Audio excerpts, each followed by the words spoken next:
El 22 de mayo de 1960, el sur de Chile se convirtió en el epicentro del terremoto más potente jamás registrado. Un coloso de magnitud 9,5 que liberó la energía equivalente a 20.000 bombas como la de Hiroshima.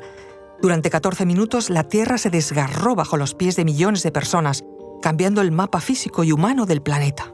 Fue un episodio tan descomunal que incluso desplazó el eje de la Tierra unos centímetros. El terremoto de Valdivia marcó un punto de inflexión en la sismología moderna e impulsó nuevas políticas de prevención. 6 décadas después, su huella sigue siendo tan profunda como el propio surco que abrió en la corteza terrestre. Os contamos esto y mucho más a continuación. Soy María José Rubio, historiadora y escritora. Y yo soy Federico Cardelús, periodista y divulgador. Y esto es Despierta tu curiosidad, un podcast diario sobre historias insólitas de National Geographic. Y recuerda, más curiosidades en el canal de National Geographic y en Disney+.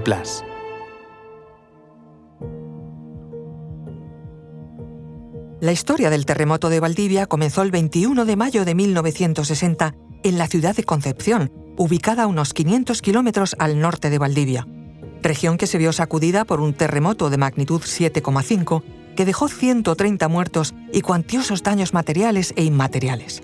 A ojos de cualquiera, aquello fue un desastre de gran magnitud, suficiente para ocupar los titulares nacionales y para paralizar a las comunidades de la región. Pero aquel evento resultó ser solo la antesala de algo mucho mayor. Después del terremoto de Concepción, los temblores no cesaron. Más bien al contrario, se produjeron otros tantos temblores de distinta intensidad que fueron acumulando tensión en el subsuelo y pusieron en alerta a la población.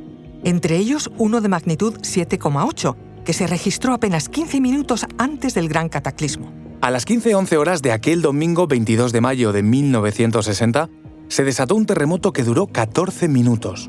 Alcanzó una magnitud de 9,5, un registro que se mantiene hasta hoy como el mayor terremoto jamás medido. Por ponerlo en cifras, la energía que se liberó fue tan inmensa que la corteza terrestre llegó a deslizarse hasta 20 metros en la zona de la falla. Un movimiento muy por encima de lo que suele ocurrir en un terremoto común. La Tierra también se deformó. Según cálculos posteriores, el terremoto desplazó el eje de la Tierra en unos 3 centímetros y alteró incluso la duración de los días por una fracción de segundo.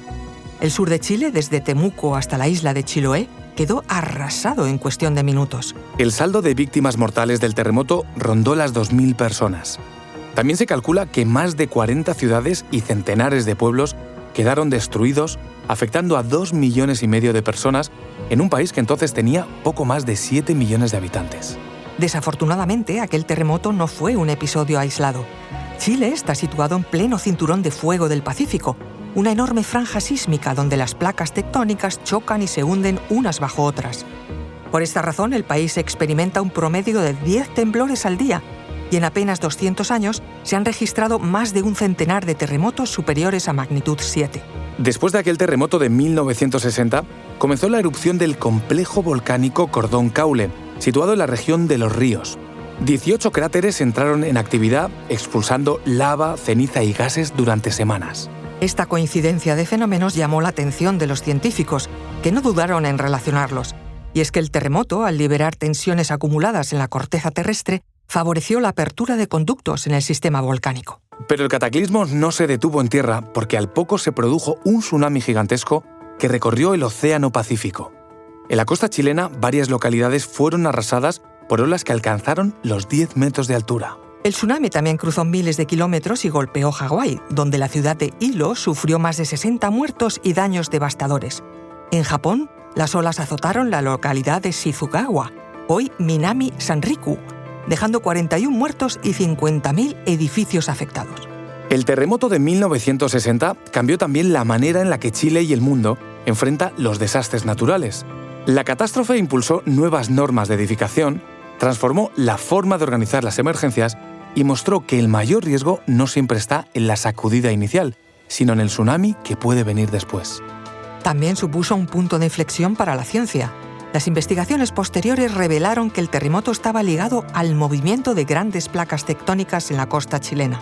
Hallazgos que terminaron siendo fundamentales para consolidar la teoría de la tectónica de placas, aceptada pocos años después. El terremoto de Valdivia también pasó a la memoria cultural de Chile. Los temblores se entienden como mensajes de los antepasados o recordatorios de promesas incumplidas. Y aunque la ciencia ofrece hoy otra explicación, la fuerza simbólica de aquel 22 de mayo de 1960 permanece como parte de la identidad histórica y natural del país.